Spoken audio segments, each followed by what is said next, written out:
Good afternoon. It's so wonderful to be here in this space, to have people here in the space with us for this Black History Month program. My name is Jack Pott. I'm the Director of Music and Arts here at Asylum Hill Congregational Church.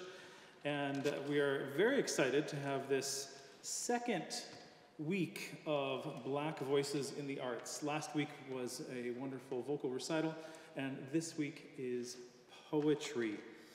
And I'm so happy that today we have with us Frederick-Douglass Knowles, who is going to give a little history and background before we hear some wonderful poetry, and then we'll be reading some of his own poetry later.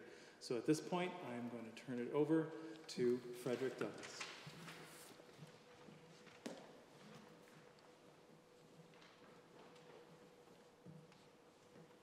Good afternoon, everyone. My name is Frederick-Douglass Knowles II. I am the Hartford Poet Laureate, and my role and responsibility as the Poet Laureate for the city of Hartford is to take opportunities like this to embrace, share, and express our emotions through poetry.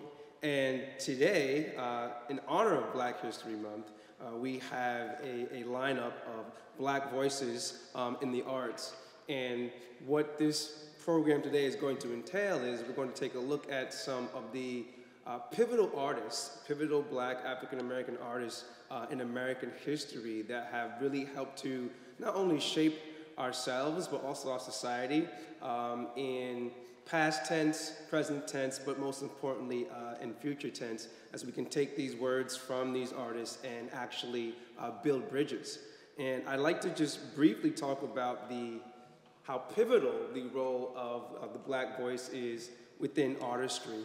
And it began, I'm going to take you way back, a little bit of a history course, not too long, a little bit of a history course, back to what's known as the Black vernacular, also known as the oral tradition.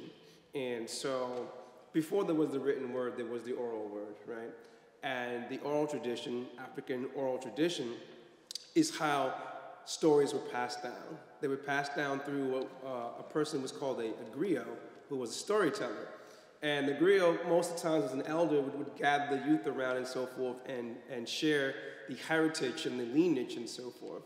And as a result of the transatlantic slave trade, African ancestors were enslaved and brought to America. They brought the practice of the oral tradition with them. Now, as a result of the institution of slavery, they weren't allowed to practice their own cultural practices.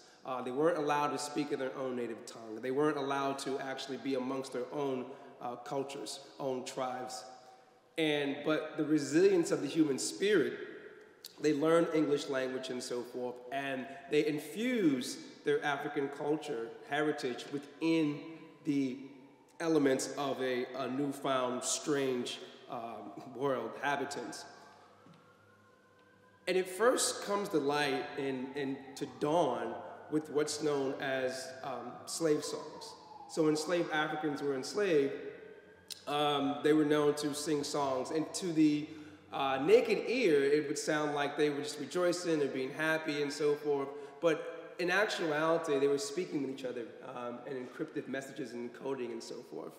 And within the elements of these slave songs was and is African folklore. One of the most famous examples is the spiritual I'll Fly Away. And if you ever read Toni Morrison's novel, Milkman, the main character, Milkman, has a grandfather, or it might be great, grandfather, might be great, but grandfather, who is an enslaved African in the fields and so forth, and he's tired and he wants to go home, and he cocks his wings and he flies home. And this is the folklore of the flying Africans. So you see how the African culture, Black vernacular, is infused into slave songs / spirituals. And from the spirituals, it moves secular outside into what's we know as the blues music, right? Also known as the devil's music. And from the blues, it transcends to jazz. From jazz, it transcends to rock and roll. Rock and roll transcends to R&B. R&B transcends to poetry, right, in America. And then from poetry, it infuses or transcends to our modern example, which is hip-hop/rap music. And so these elements are, the common denominator is the Black vernacular. And so today, with some of these astounding poets that our readers have selected, I'm very excited to actually hear some of these works, because all of these authors, all these poets and these authors are extensions of the Black vernacular, and they're extensions of Black voices in the arts. And so without further ado, I'm really going to step aside and introduce our first reader, who is going to be sharing some works from Giovanni and Maya Angelou. So I'm very excited. So please give a hand for Sherri Bedingfield.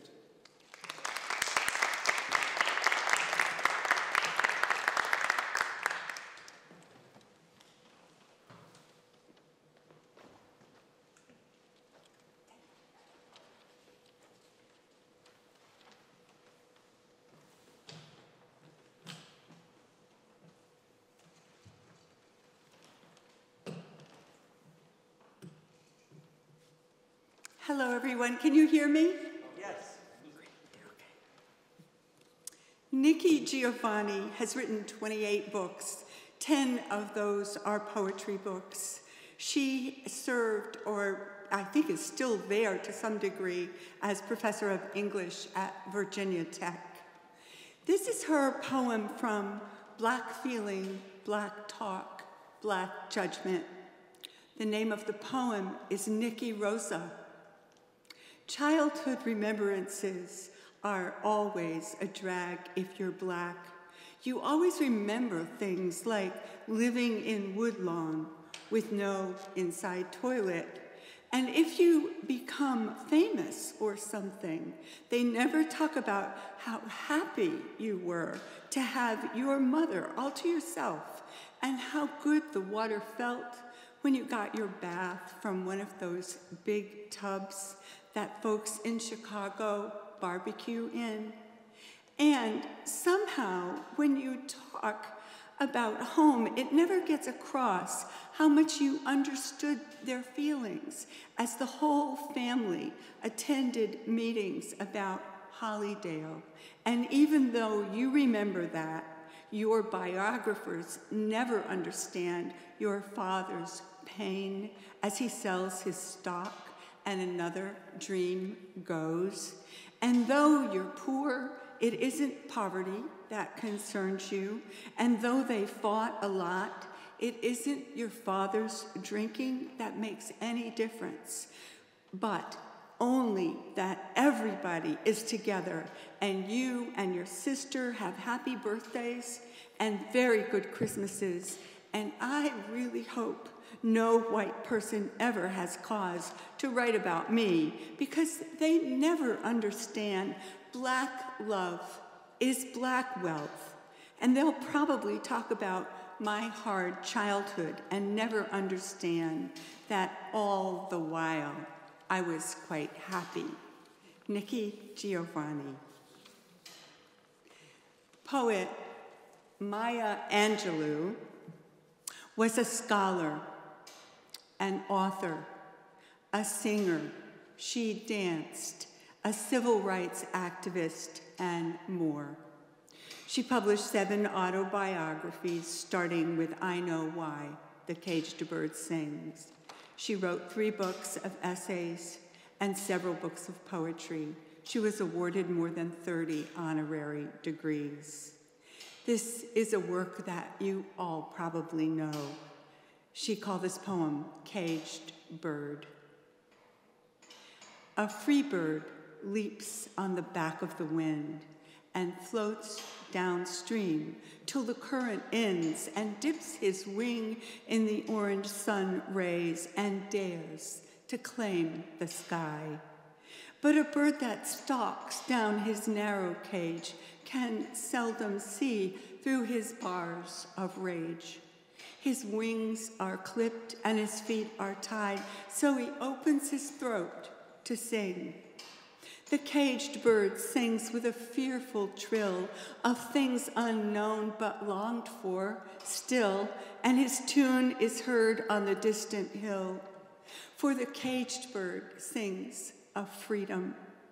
The free bird thinks of another breeze, and the trade winds soft through the sighing trees, and the fat worms waiting on a dawn-bright lawn.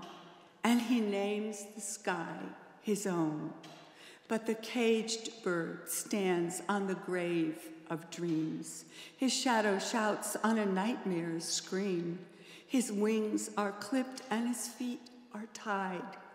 So he opens his throat to sing. The caged bird sings with a fearful trill of things unknown but longed for still, and his tune is heard on the distant hill, for the caged bird sings of freedom. Thank you.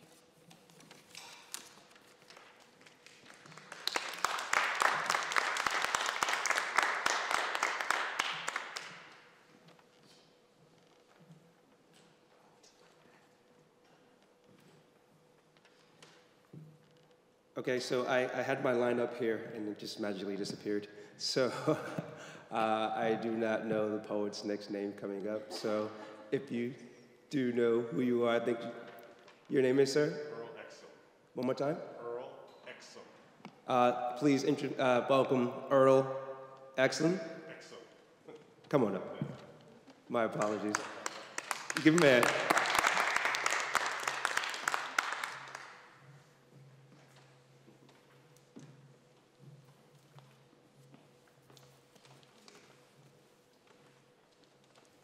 Okay, I'll be reading from Langston Hughes. And Langston Hughes was a leader in the Harlem Renaissance, born in 1961 and died in 1967, educated at Lincoln University and Columbia University. The first poem is Still Here. I've been scarred and battered, my hopes the wind done scattered. Snow has frizzed me, sun has baked me. Looks like between 'em, they done tried to make me. Stop laughing, stop loving, stop living. But I don't care, I'm still here.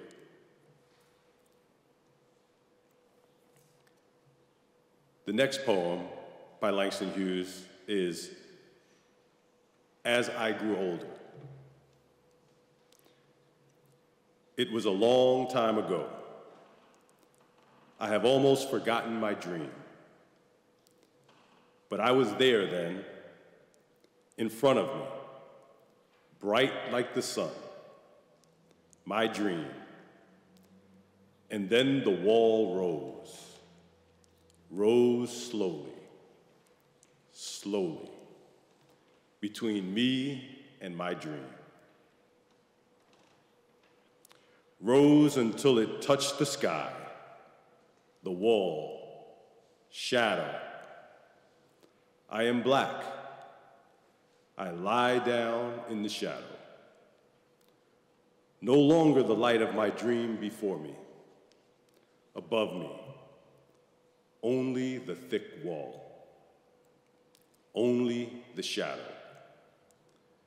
My hands, my dark hands, break through the wall, find my dream.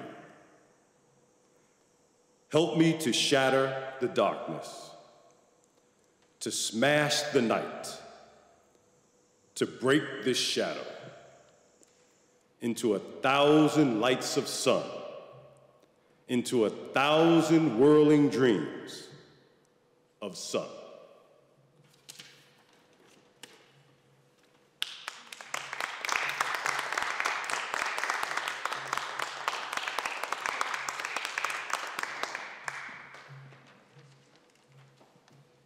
Okay, I do have my program now. Ladies and gentlemen, please, one more hand for Earl Exum. I couldn't hear his last name. Thank you.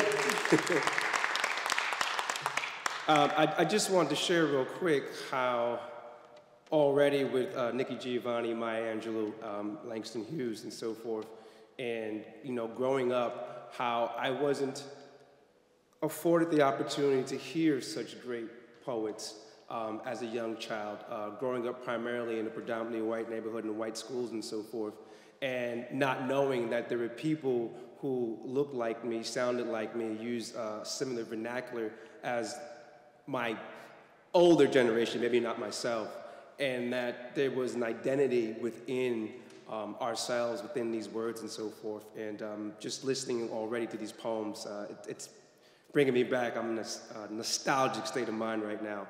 But we will actually keep this poetry moving with our next artist, who's going to be reading from Alice Walker and some more Nikki Giovanni. And her name is Mary deManbey? Almost. Okay. Give her a hand. She'll give us her last name.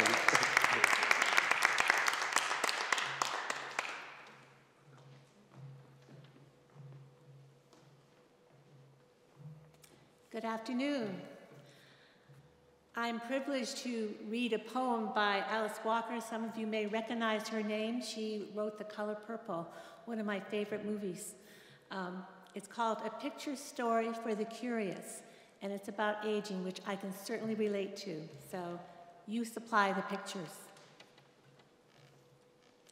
I get to meditate in a chair or against the wall with my legs stretched out, or even in bed. I get to see maybe half of what I'm looking at.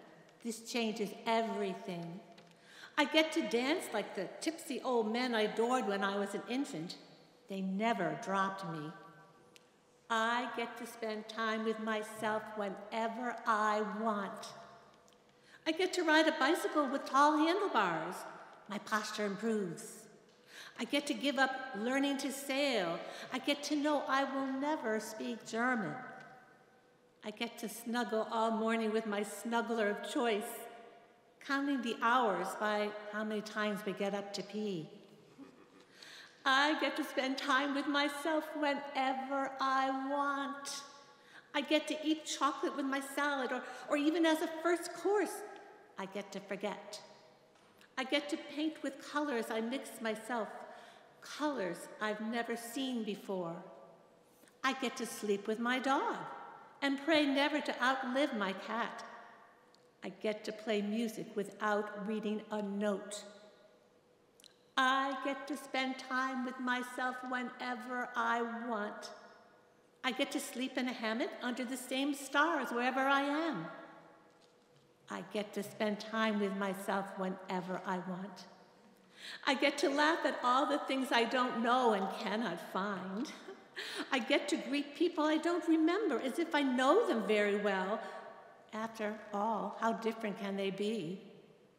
I get to grow my entire garden in a few pots. I get to spend time with myself whenever I want. I get to see and feel the suffering of the whole world and to take a nap when I feel like it anyway. I get to spend time with myself whenever I want. I get to feel more love than I ever thought existed. Everything appears to be made of the stuff. I feel this especially for you, though I may not remember exactly which you are. How cool is that? Still, I get to spend time with myself whenever I want. And that is just a taste, as the old people used to say down in Georgia when I was a child, of what you get for getting old, reminding us, as they witnessed our curiosity about them, that no matter the losses, there's something fabulous going on at every stage of life, something to let go of maybe, but for darn sure, something to get. Okay. The next poem is by Nikki Giovanni. It's called Resignation, and there are different interpretations of it. I'd like to give my own interpretation, and you can certainly feel free to have your interpretation as well. I love you because the earth turns round the sun because the north wind blows north sometimes, because the Pope is Catholic and most rabbis Jewish, because the winters flow into springs and the air clears after a storm, because only my love for you, despite the charms of gravity, keeps me from falling off this earth into another dimension. I love you because it is the natural order of things. I love you like the habit I picked up in college of sleeping through lectures or saying I'm sorry when I get stopped for speeding. Because I drink a glass of water in the morning and chain smoke cigarettes all through the day. Because I take my coffee black and my milk with chocolate. Because you keep my feet warm, though my life is a mess. I love you because I don't want it any other way. I'm helpless in my love for you. It makes me so happy to hear you call my name. I'm amazed you can resist locking me in an echo chamber where your voice reverberates through the four walls, sending me into spasmodic ecstasy. I love you because it's been so good for so long that if I didn't love you, I'd have to be born again, and that is not a theological statement. I am pitiful in my love for you. The Dells tell me love is so simple.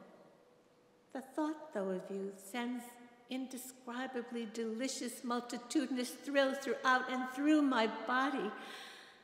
I love you because no two snowflakes are alike, and it is possible, if you stand tippy-toe, to walk between the raindrops. I love you because I am afraid of the dark and can't sleep in the light, because I rub my eyes when I wake up in the morning and find you there, because you, with all your magic powers, were determined that I should love you, because there was nothing for you but that I would love you. I love you because you made me want to love you, more than I love my privacy, my freedom, my commitments, and responsibilities. I love you because I changed my life to love you, because you saw me one Friday afternoon and decided that I would love you. I love you. I love you. I love you. Thank you.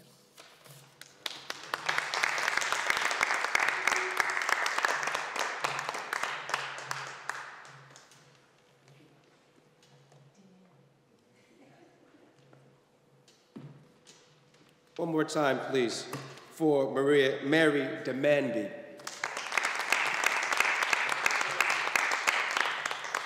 I always like to take the time to properly pronounce people's names. And you had shared a poem by Alice Walker, and you made reference to, of course, her acclaimed novel, The Color Purple, which I'm an English professor at Three Rivers Community College, and so I've been teaching that novel for the past few years, and we're actually studying it again this year. It is a pivotal piece of American history that really talks about the bonding of womanhood. And so it's nice to hear that there's also other works by Alice Walker who are also being read as well. I'm excited for this next reader who will be sharing poems from Phillis Wheatley and Margaret Walker. And Phillis Wheatley also just a pivotal milestone in our American history. And I believe that one of the things that's most important for us, as not only as people, as Americans, and as humans, most significantly is to recognize that each story, all of our stories, are a patch in this quilt. And regardless of the fabric, the texture, and so on and so forth, the goal of that quilt is to blanket us and comfort us, right? And warm us and so forth. And I believe if we keep that in the forefront of our minds, on a cold night, it doesn't matter what kind of quilt it is, as long as it's a quilt. So please, a warm welcome for Africka S. Hinds.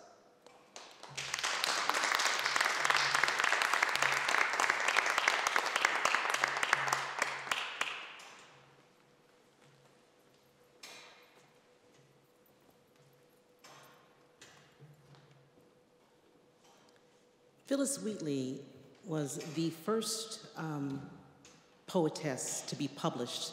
She lived only 31 years, and most of those years she was enslaved. So this is her poem on being brought from Africa to America.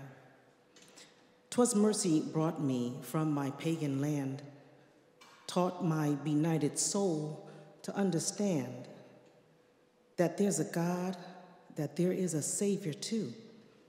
Once redemption neither sought nor knew. Some view our sable race with scornful eye. Their color is a diabolical dye.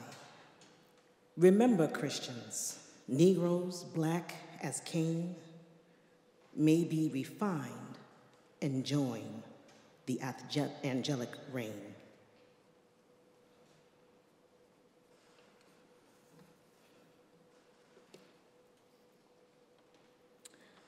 The next poem, Harriet Tubman by Margaret Walker, she's best known for her works of Jubilee and For My People. The story behind this particular poem, I learned this in 10th grade of high school, and it has resonated with me throughout my entire life. So there's some theatrics kind of with it, in a sense, but if you can hear the different voices in this poem, because they are written in different voices, you will understand the plight of Harriet Tubman. Dark is the face of Harriet. Dark is still her fate. Deep in the dark of the southern wilds and deep in the slaver's hate. Fiery are the eyes of Harriet, fiery, dark, and wild. Bitter, bleak, and hopeless is the bonded child. Stand in the fields, Harriet, stand alone and still. Stand before the overseer, mad enough to kill. This is slavery, Harriet, bend beneath the lash. This is Maryland, Harriet, bow to poor white trash. You are a field hand, Harriet, working the corn. You are a grubber with the hoe and a slave child born. You're just 16, Harriet. You never had a beau. Your mama dead a long time ago, and your daddy, you don't know. This piece of iron's not hard enough to kill you with a blow. This piece of iron can't hurt you, just to let you slaves all know. I am still the overseer, and old master will bleed my tail, and I know that he will keep me from going to the jail. Get up, bleeding Harriet, get up, I didn't hit you hard. Get up, sullen Harriet, go grease your head with lard. Get up, sullen Harriet, get up and bind your head. Remember, this is Maryland, and I can beat you dead. How far is the road to Canada? How far do I have to go? How far is the road from Maryland and the hatred that I know? I stabbed that overseer. I took his rusty knife. I killed that overseer. I took his low-down life. 3 years I waited. 3 years I kept my hate. 3 years before I killed him. 3 years I had to wait. I done shook the dust of Maryland, clean off my weary feet. I am on my way to Canada and freedom's golden street. I am bound to get there. It will be another week. I come through swamps and mountains, and I have waded many a creek. Now tell my brothers yonder that Harriet is free. Yes, tell my brothers yonder, no more auction block for me. Come down from the mountain, Harriet. Come down to the valley at night. Come down to your weeping people and be their guiding light. Sing deep, dark river of Jordan. Don't you want to cross over today? Sing deep, wide river of Jordan. Don't you want to walk freedom's way? I stole down in the nighttime and I came back in the day. I stole back to my Maryland to guide my slaves away. I met old master yonder a-coming down the road, and right past me in Maryland, my old master strode. Well, I passed beside my master, and I covered up my head, and my master didn't know me. I guess he heard that I'm dead. I wonder if he thought about that overseer's dead. I wonder if he figured out he ought to know this head. You better run, brave Harriet. There's a ransom on your head. You better run, Miss Harriet. They want you live or dead. I've been down in valleys yonder, and they searching around the stills. They got the posse after you riding through the hills. They got the bloodhounds smelling. They got their guns cocked, too. You better run, bold Harriet. The white man is after you. They got $10,000 put on your coal black head. They'll give $10,000. They are mad because you fled. I'll wager they'll be riding a long, long time for you. Yes, Lord, a long time until judgment day is due. I am Harriet Tubman, people. I am Harriet the slave. I am Harriet, free woman, and I am free within my grave. Come along, children, come along. Uncle Sam is rich enough to give you all a farm. I killed that overseer. I fooled old Master Eyes. I found my way to Canada with hundreds more besides. Come along to Harper's Ferry. Come along to brave John Brown. Come along with Harriet, children. Come along 10 million strong. I met the mighty John Brown, and I knew Fred-Douglass too, enlisted abolitionists beneath the Union blue. I heard the mighty trumpet that sent the land to war, and I mourned for Mr. Lincoln as I saw his funeral car. Come along with Harriet, children. Come along to Canada. Come down to the river, children, and follow the Northern Star. I am Harriet Tubman, people. I am Harriet the slave. I am Harriet, free woman, and I am free beyond my grave.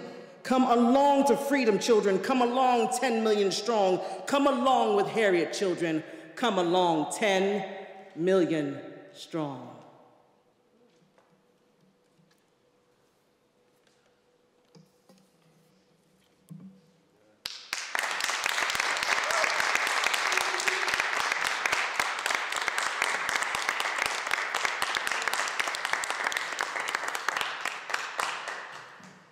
Keep that going one more time for Africka S. Hinds, please.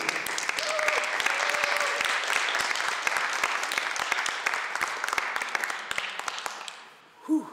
Okay, I'm just going to keep going because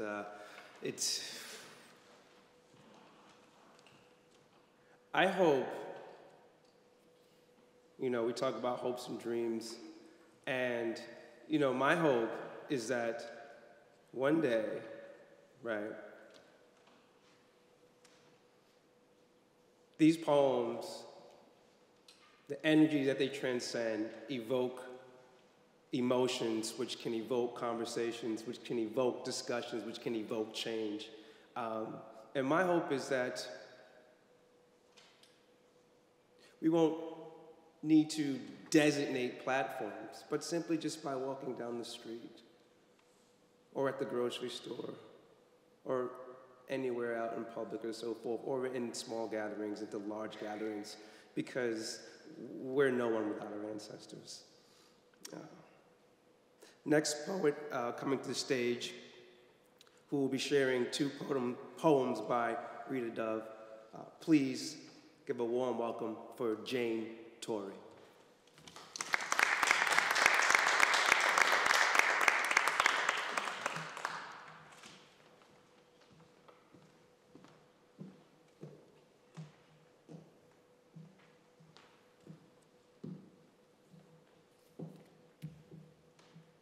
So now we're going to move to a contemporary poet. Contemporary meaning my contemporary.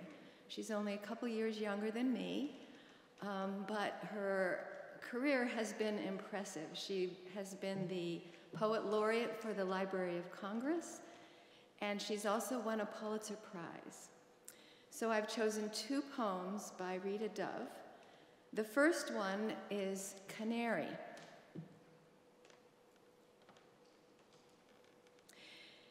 Billie Holiday's burned voice has as many shadows as lights. A mournful candelabra against a sleek piano, the gardenia her signature under that ruined face. Now you're cooking drummer to bass, magic spoon, magic needle. Take all day if you have to with your mirror and your bracelet of song. Fact is, the invention of women under siege has been to sharpen love in the service of myth. If you can't be free, be a mystery.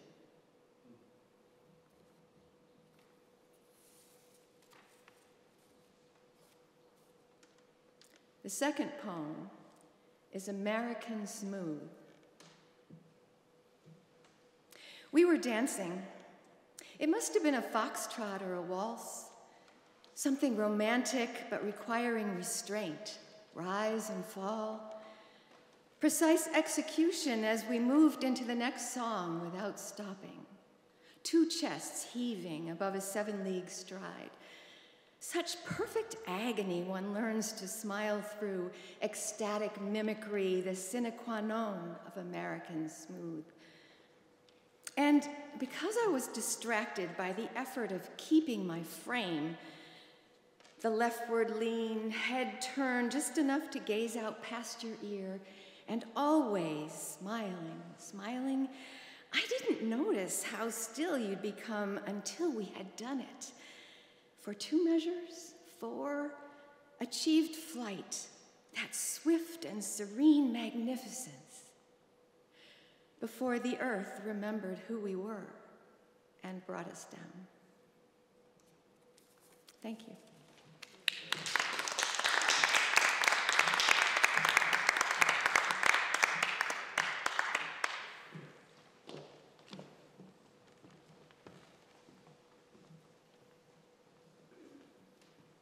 One more time for Jane Torrey, please.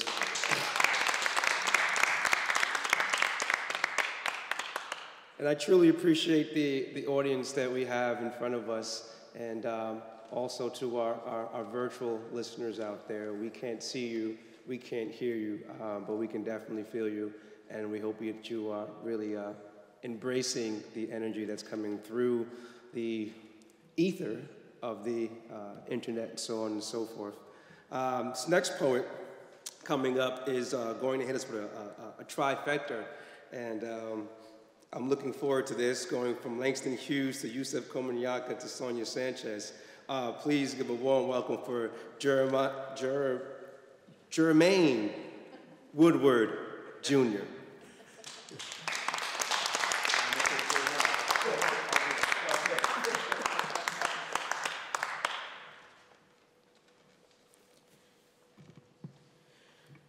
Trifecta it is, because I have the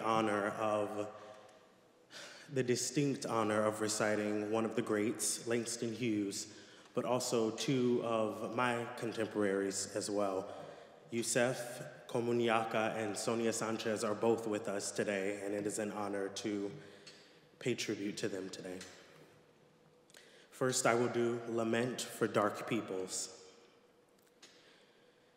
I was a red man one time, but the white men came. I was a black man too, but the white men came. They drove me out of the forest. They took me away from the jungles. I lost my trees. I lost my silver moons. Now they've caged me in the circus of civilization. Now I herd with the many, caged in the circus of civilization.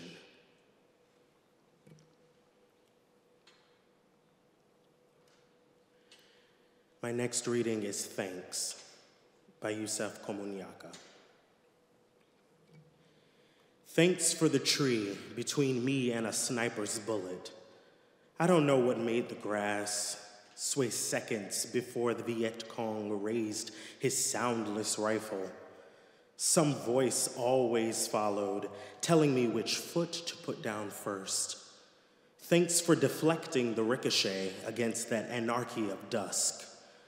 I was back in San Francisco, wrapped up in a woman's wild colors, causing some dark bird's love call to be shattered by daylight when my hands reached up and pulled away a branch from my face. Thanks for the vague white flower that pointed to the gleaming metal, reflecting how it is to be broken like mist over the grass, as we played some deadly game for blind gods. What made me spot the monarch writhing on a single thread tied to a farmer's gate, holding the day together like an unfingered guitar string, is beyond me. Maybe the hills grew weary and leaned a little in the heat. Again, thanks for the dud hand grenade tossed at my feet outside Chulai. I'm still falling through its silence. I don't know why the intrepid sun touched the bayonet, but I know that something stood among those lost trees and moved only when I moved.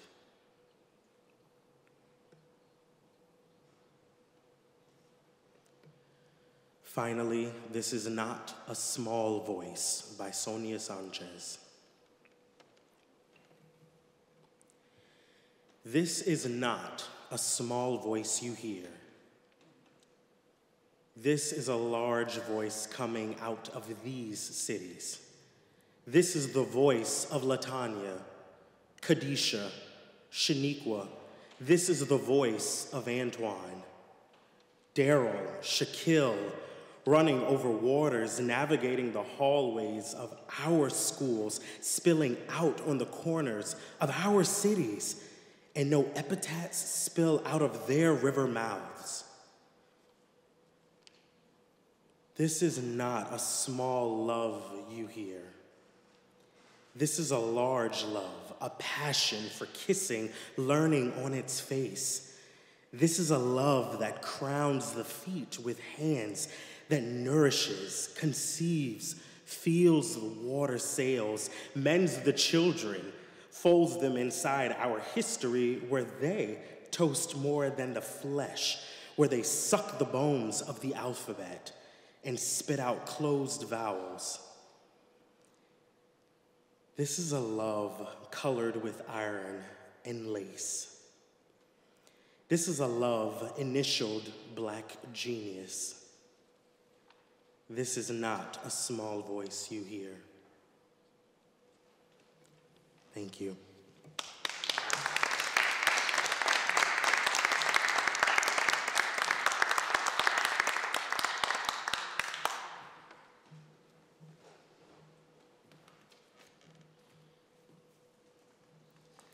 Each voice is a distinct voice, and each voice isn't a small voice. At times, we may feel like our voices are small, or I'll say for myself, at times I may feel like my voice is small. At times I may feel like no one is listening to my voice, reflecting on childhood when no one would listen to us as a child and we thought our voice didn't matter. And some of us carry that into adulthood, and some of us carry it to this day. And it is the result of failing to be acknowledged or even just heard. And thank goodness, thank the universe and thank God that we have artistry, we have poetry to utilize our voices. So thank you again for that poem, brother. Our last reader coming up, last but not least, is going to move us forward to a contemporary, modern poet and so forth. And as I spoke about that Black vernacular historically, starting in African tradition and so forth, we move right into the modern context. So sharing a poem from Amanda Gorman, please give a warm welcome for Harriet Thompson.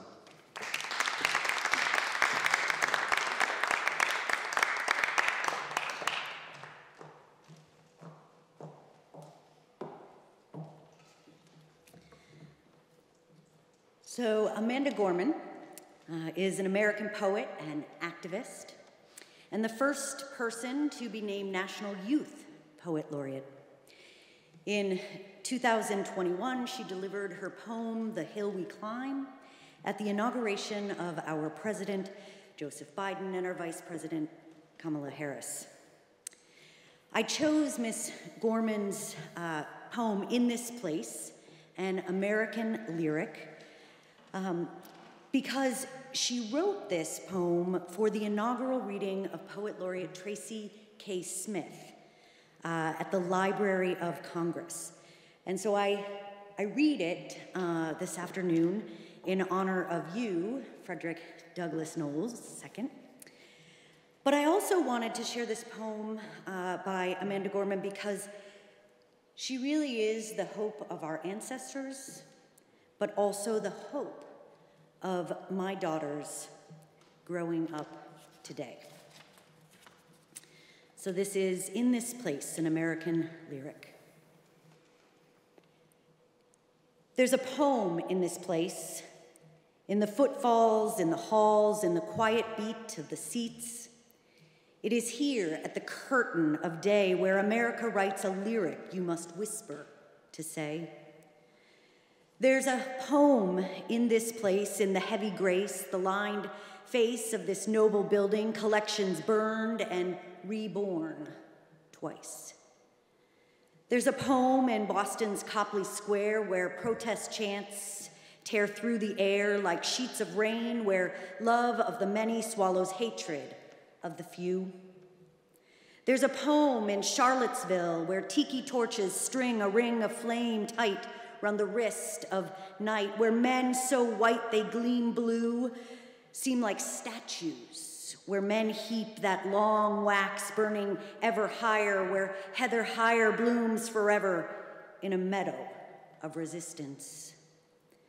There's a poem in the great sleeping giant of Lake Michigan, defiantly raising its big blue head to Milwaukee and Chicago, a poem begun long ago, blazed into frozen soil, strutting upward and aglow. There's a poem in Florida, in East Texas, where streets swell into a nexus of rivers, cows afloat like mottled buoys in the brown, where courage is now so common that 23-year-old Jesus Contreras rescues people from floodwaters. There's a poem in Los Angeles, yawning wide as the Pacific tide, where a single mother swelters in a windowless classroom, teaching black and brown students in Watts to spell out their thoughts so her daughter might write this poem for you. There's a lyric in California where thousands of students march for blocks, undocumented and unafraid, where my friend Rosa finds the power to blossom in deadlock, her spirit the bedrock of her community. She knows hope is like a stubborn ship gripping a dock, a truth that you can't stop a dreamer or knock down a dream. How could this not be her city, su nacion, our country, our America, our American lyric to write, a poem by the people, the poor, the Protestant, the Muslim, the Jew, the native, the immigrant, the black, the brown, the blind, the brave, the undocumented, the undeterred, the woman, the man, the non-binary, the white, the trans, the ally to all of the above and more. Tyrants fear the poet.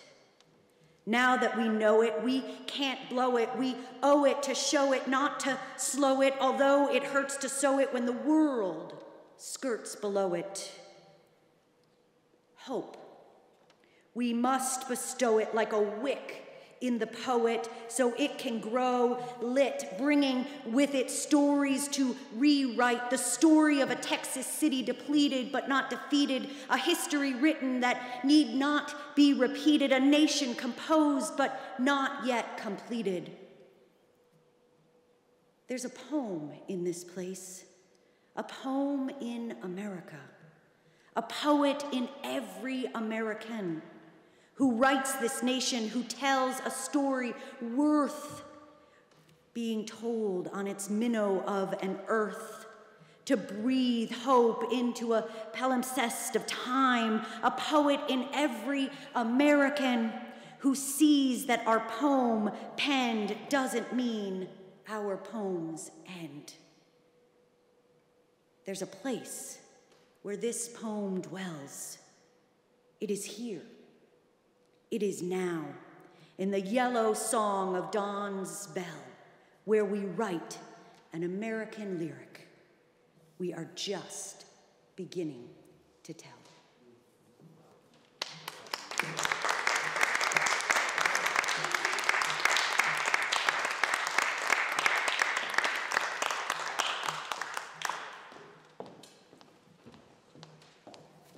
One more time for Erica Thompson, please.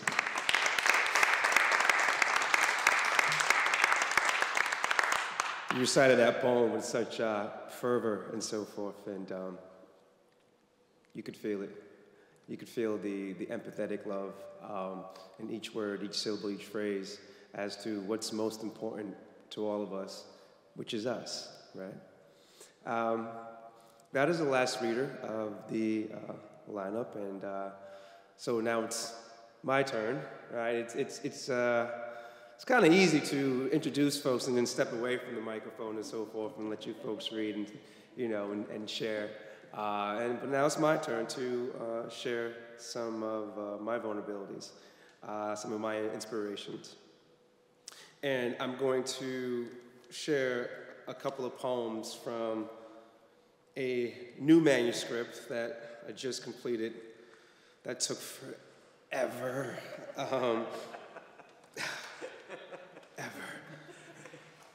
That is done. The manuscript is entitled Sinking in Moonlight Alone. And I'm just going to read the preface real quick for you. It's a couple sentences.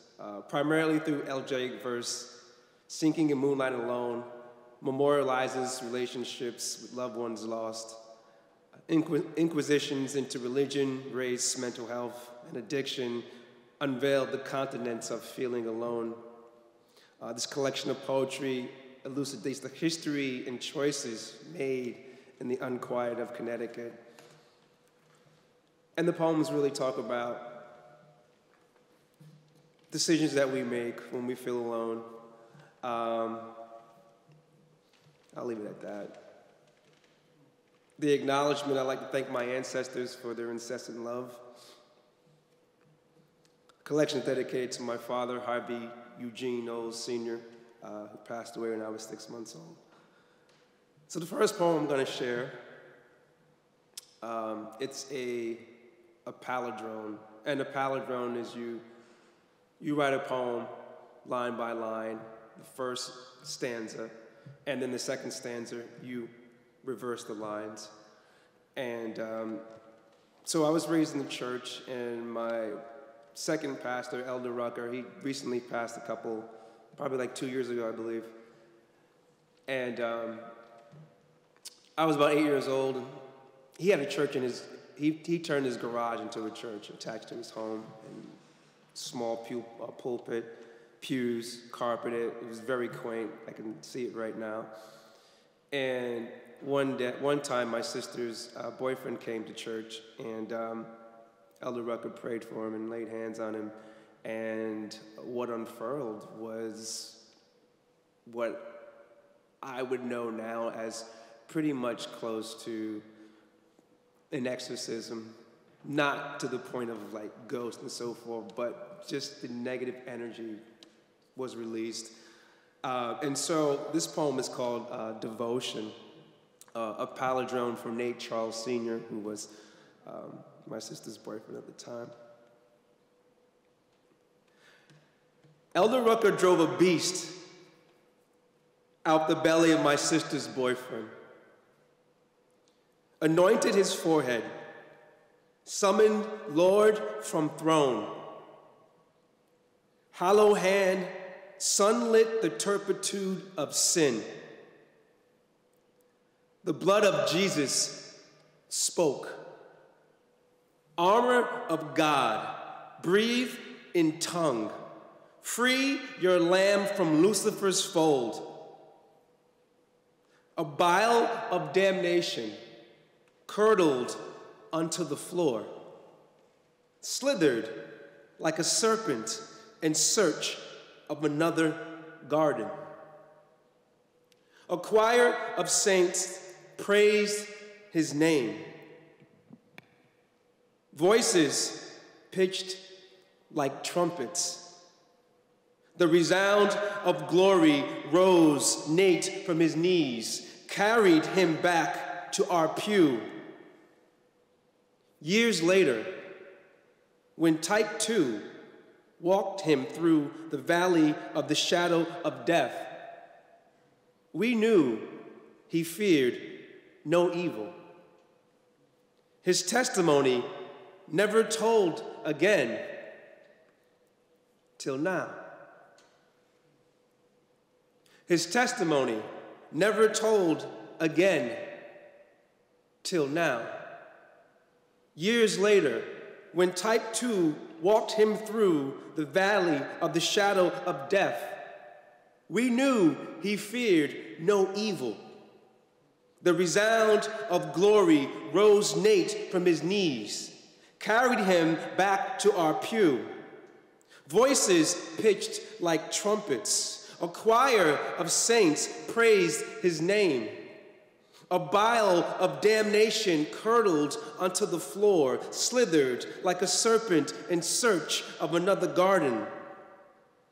Free your lamb from Lucifer's fold. Armor of God, breathe in tongue.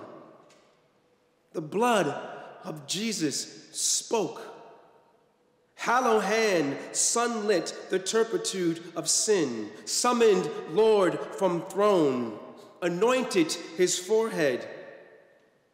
Elder Rucker drove a beast out the belly of my sister's boyfriend.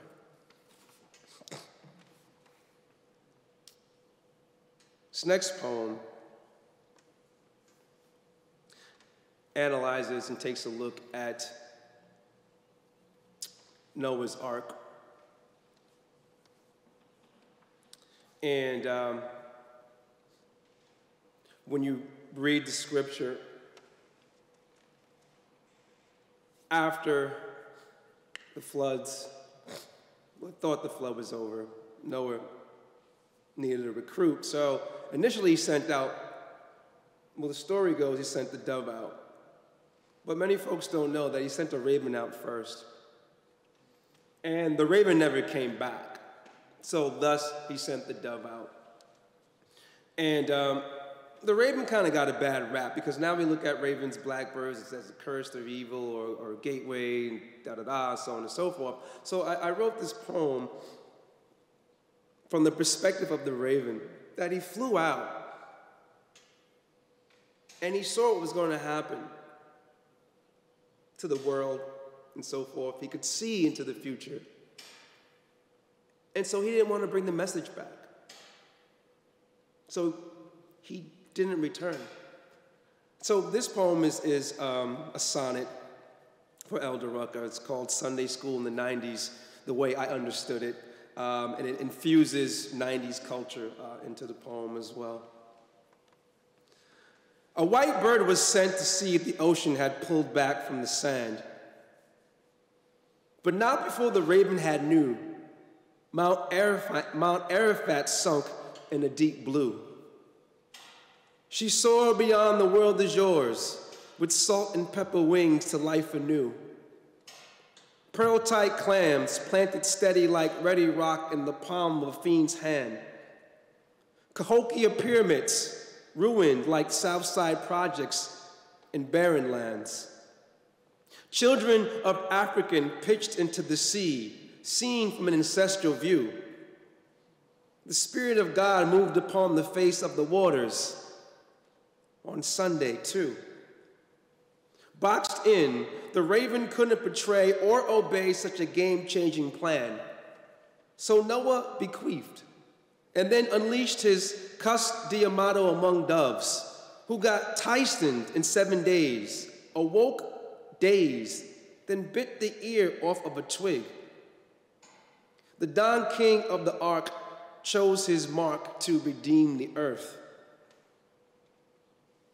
As the lesson says, or was the water beneath heaven fated to French kiss the crown above? That white bird snitched. So raven olive stitched his gizzard by a chiseled fig. And Noah cursed that blackbird like Nina Simone sobbing tears for the dead.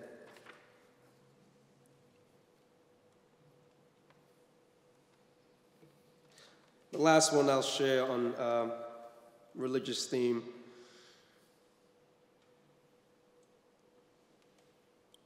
deals with or addresses our fentanyl crisis. I lost a nephew 2 years ago to a fentanyl overdose. And when I had learned about a certain pharmaceutical company, Incise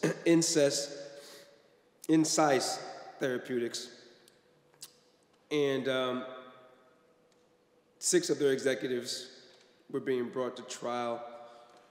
And so at my nephew's funeral, they asked me to share a poem, and I had no idea to write. And I've been far removed from the church. I grew up in the church and so forth, and I don't know what led me to Isaiah 34, but I read Isaiah 34, and it makes reference to unicorns and satyrs, which are half animals, half man, half beast, and so forth. And the line from Isaiah 34 is, the unicorn shall come down with them, and I just took that and put this together.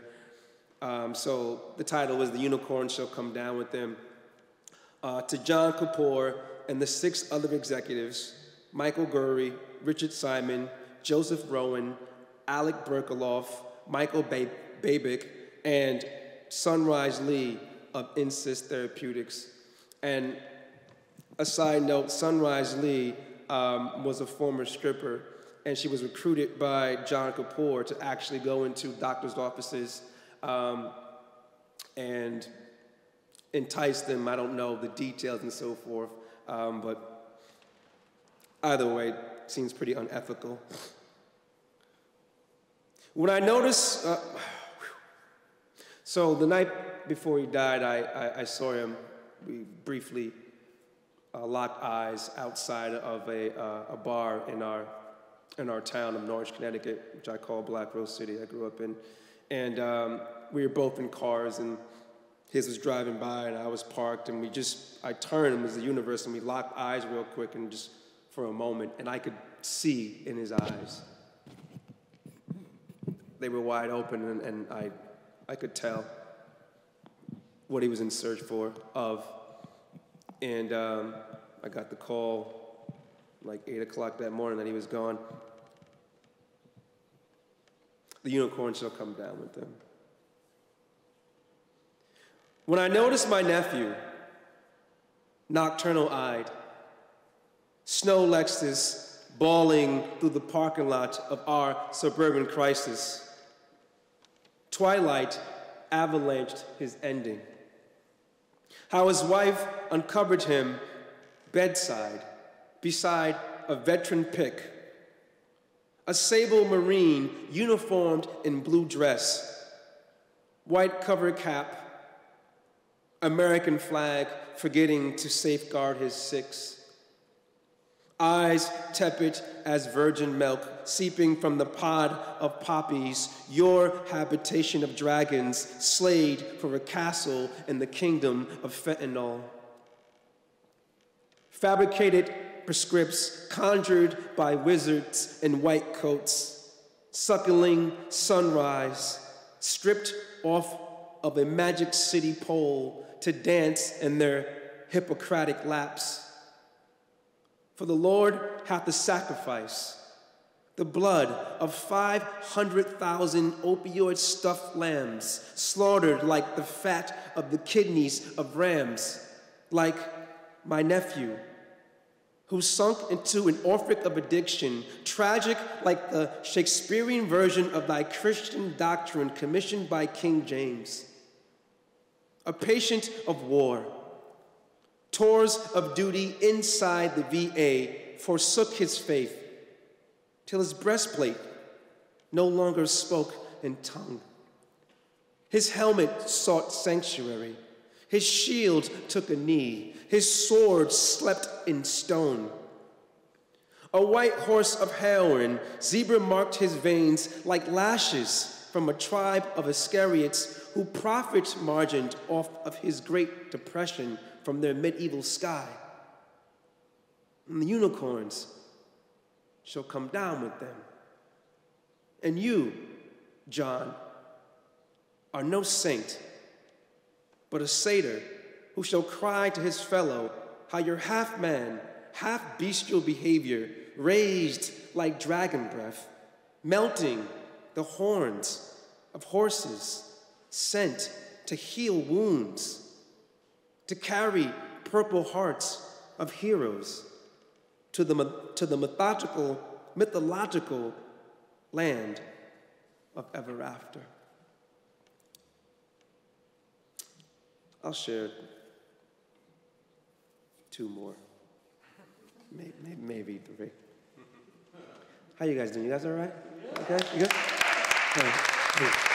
Virtual world, how are you? You good? Send emojis up or something like that into the sky, into the ether. So, I'm a professor. I teach in 2012, I think it was. I was going to Baltimore for a conference, and I was telling my students there was no class next week. I'm going to a conference. Of course, they were faintly depressed. And one of my students says to me, "Have you heard of Henrietta Lacks?" And I was like, "No." And he was like, "You need to pick up this book and learn about Henrietta Lacks."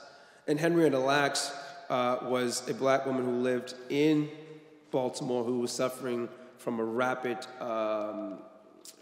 case of cancer, ovarian cancer it may have been. And at the time, science was trying to cultivate human cells outside of the body, and they just failed. And so here came Henrietta Lacks, and for seeking help and attention, and what Johns Hopkins University did was they pretty much, they stole her cells because they found that her cells could live outside of the body. And they didn't really truly, from my perception of reading the book, The Immortal Life of Henrietta Lacks, they didn't truly help her because they were studying her at the time. And I won't go into graphic detail of what she endured, but please pick the book up. It's by Rebecca Skloot, and it's powerful. So I wrote this poem, Gila Incident, because Gila, they take the first two letters of the first name and the first two letters of the last name. So Henrietta Lacks, Gila cells. And County Cullen has a poem called Incident. The first time he went to Baltimore, and he was called a nigger. The poem ends with, being called.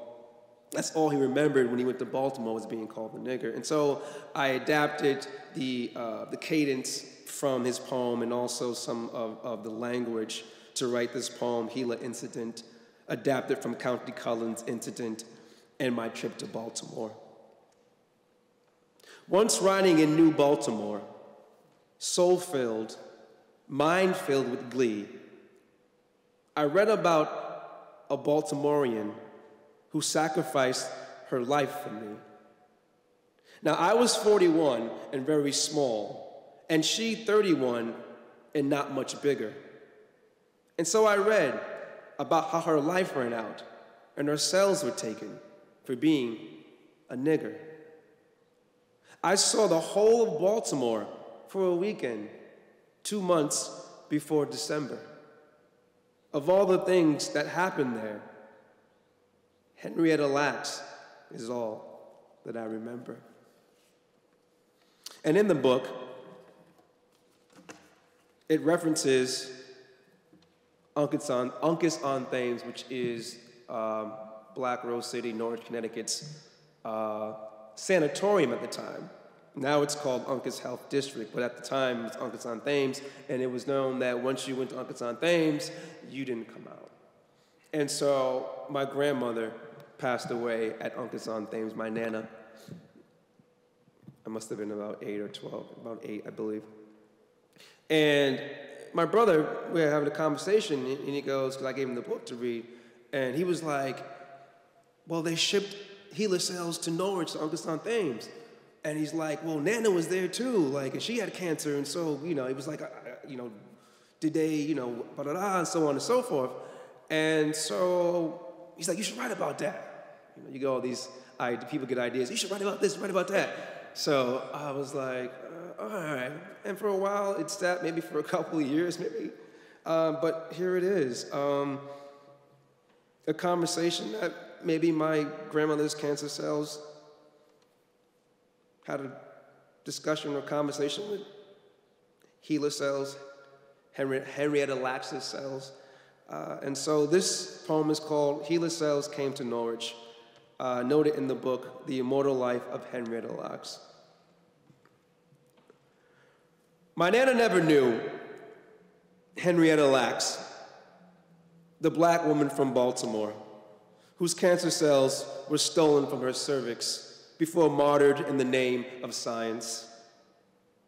My Nana never knew how doctors from Johns Hopkins inserted tandems of lead into Lax's womb, panting radiation, how tumors like beavers dammed the river of her uterine.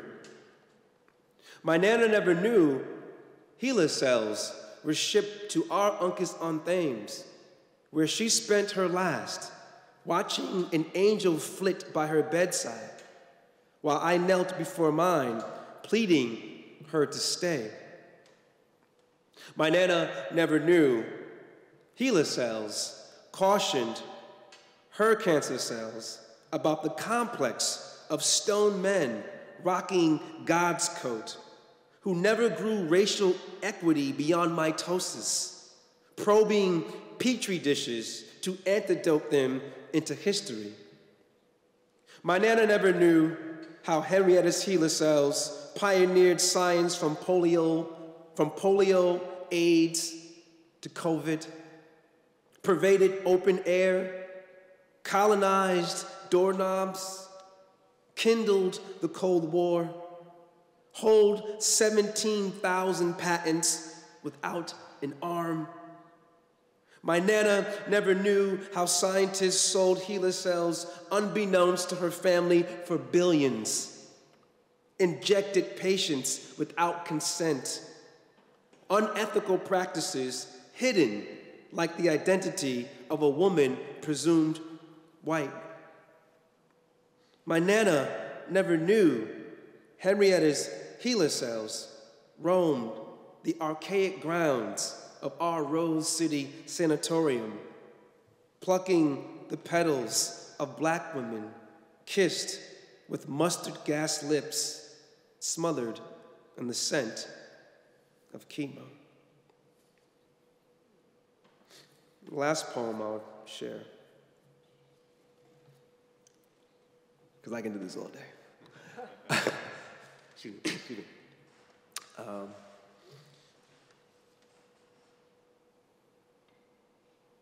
It's for my great-grandmother, Donnie Fullwood.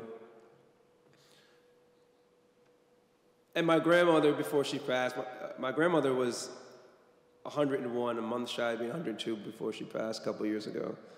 And she didn't give us much stories, but when she did, you listened. And so she would tell the story of how her mother, Donnie, would, so my grandmother was born in 1915, so great-grandma Donnie, we're going into the late 1800s. And so she would walk around, you know, with a pistol. She was African, Native American, and Irish. And she would be known to walk around with a pistol. She was no joke.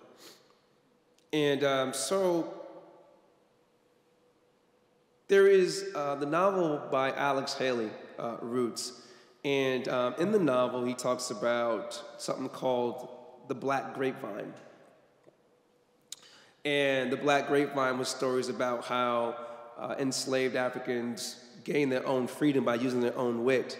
And one quick example would be that one enslaved African acted like he had a stammer, a stutter. So when he was stopped by the overseers, he would stammer for so long, they just told him, just go ahead. Another example is a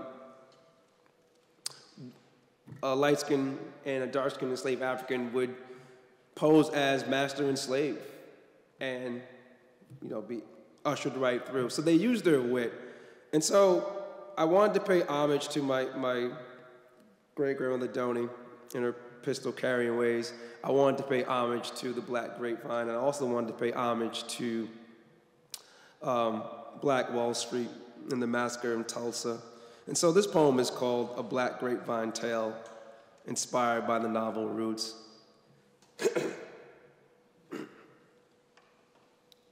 One, The Black Grapevine unravels in undertone, the massacre of Tulsa. Barren arms unclench the scent of hooded ghosts, roasting colored women and children in a town of eternal flame. There, maternal infant ash sailing along the breadth of the Mississippi. 2, my second great-grandfather, Peg Leg Dan, sleeps one limb up in the corner of their Ocala home. My great-grandmother, Donnie Fullwood, blackens the bottom of cornbread while counting her bullets. 3, my fourth grade grandmother, Martha, dreams of sunny blue babies bouncing in a lap of blaze. 4, stale shadows waft the horizon of their home. Pegleg levels his Whitworth out the window. Fullwood steals cross yard, brands the barrel of her Colt into the nape of the hooded ghosts, dousing supremacy on the fur of their front lawn. 5, a thumb steady click, an ignition of blackness, a swamp of blood. 6, a parish of fiendish men scuttle like frightened children, spooked by ghosts. 7, a vigilant fourth grader, silent-eyed in the attic, witnesses her mother, denature, a flea plucked from the pelt of her freedom. 8, the Black Grapevine unravels in undertone of an uprising in Ocala, the midnight stance of a rifled, one-legged man, a lucid fourth grader, and a cornbread blackening, Cherokee trigger, thumb steady, great grandmother. Thank you.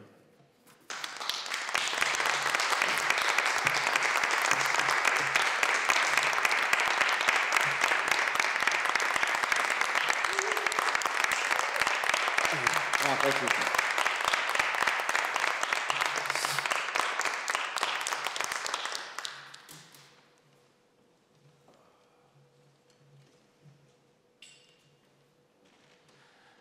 We do have just maybe a couple minutes. If anyone has a question about anything, anyone have a question they want to ask? If not, that's okay as well.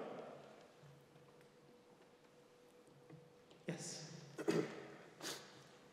Yeah, Mr. Douglas, how long, when one is the Poet Laureate of Hartford, how long is one the Poet Laureate? Oh, wow, yeah. So, it's a 3-year tenure, and I began in November of 2018. And so I'm officially, my tenure was supposed to end, but they had asked me to stay on for another year. So my tenure will be up this year in November of 2022.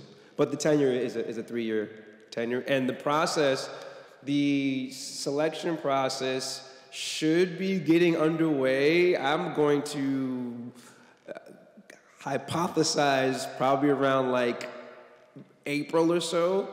So if folks are interested in becoming the next Poet Laureate of Hartford, take a look at the Culture of Commissions of the Arts. And also, it probably most likely would be, I'm gathering maybe on the city website as well too, but it should be coming up in the next couple of months for the selection process for the next Poet Laureate. So apply. Anyone else? No questions is kind of it's a double-edged sword, right? Because it's like, oh, okay, so what are you guys thinking? But it also says, well, maybe the poems were succinct enough and very clear that I got the message across, or maybe, I don't know. I do want to say with that last poem, part of the narrative that I forgot to mention was that Peg Leg Dan was actually really my second great-grandfather. He lost his leg. It was ran over by train. And so, you know, my grandmother always called him, he was Peg Leg Dan. But the story that I shared there was that the massacre of Tulsa, Oklahoma, what is known as Black Wall Street, where black businesses and women and children and babies and the entire town was razed to the ground. Raised as R-A-Z-E-D, not raised as a child, but destroyed. And out of, you know, fear and jealousy and so forth. And so word had traveled, of course, through the Black Grapevine about Tulsa. And so my great-grandparents prepared themselves because, as we know, emotions can be a contagion, whether they be positive emotions or behaviors or negative actions and or behaviors. And so, you know, once Tulsa was destroyed, and Tulsa wasn't the only all-black town that was destroyed, unfortunately, you know, some folks get the idea that they can do the same. And so, you know, great-grandma Donnie and great-grandpa Peg Leg Dan prepared themselves. And sure enough, you know, one day, somebody got the idea that they could do the same, and it didn't work like that. So that's also the backdrop of that particular poem. And it's creative nonfiction, because my great-grandmother, she didn't kill a Klansman. But I figured, wow, what a story that would be, that for a good role reversal, that you got a rude awakening, that you was gonna take somebody's life and you got your life taken, you know, instead, and scared all the rest of the good old boys off. I saw her hand. Yeah, go ahead. Yes, I think you can hear me. Yes, go ahead. Okay. I'd like to live with your poems a little bit. Do you have a collection or a place where we could? Yes, I do actually. So my first collection is entitled Black Rose City, rose like the flower. I grew up in Norwich, Connecticut, and Norwich is the official rose of New England, if you do not know that. And so Black Rose City is the stories about the communities of color within Norwich. And so they are, like this collection, they are biographical poems of my community growing up. And so you can actually look me up you can Google me, Frederick-Douglass Knowles II. I also have a website, Frederick-Douglass-Knowles.com, not the second. You can also look for Black Rose City on Amazon or BarnesandNoble.com. If you go to my website, you'll see the links for the book. Actually, one page is actually for the book itself.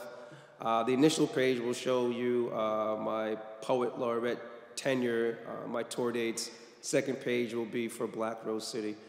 And the third page is for my HIV/AIDS activism. And then I'm on Facebook, Frederick-Douglass Knowles II. And on Instagram, I'm Freedom Douglass. A friend of mine gave me that name. It was like, Freedom. And I was like, if I was a superhero, my name would be Freedom Douglass. But yes, so Black Rose City is my previous book. I didn't share any poems from there because I wrote it quite some time ago.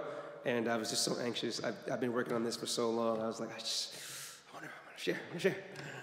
So this is actually finished. I'm about to send it out for publication by the end of this month. And by sometime this year, this bad boy, Sinking in Moonlight Alone, will be readily available for you.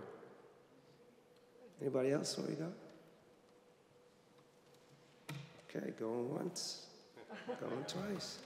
I'd like to thank you. No, don't clap yet, don't clap yet. I'd like to thank Silent Hill Church, Jack Potts, our readers, our listeners, our virtual listeners out there. We have not forgotten about you. And I'd like to really just also thank the ancestors because without them, we wouldn't be here, any of us. And I'd like to thank the acknowledgement of the importance and the significance of artistry, in this particular case, poetry, and how it can heal wounds and, build bridges for us to cross over through the abyss and so forth. So keep reading, keep sharing, keep writing, keep living, keep loving, and keep laughing.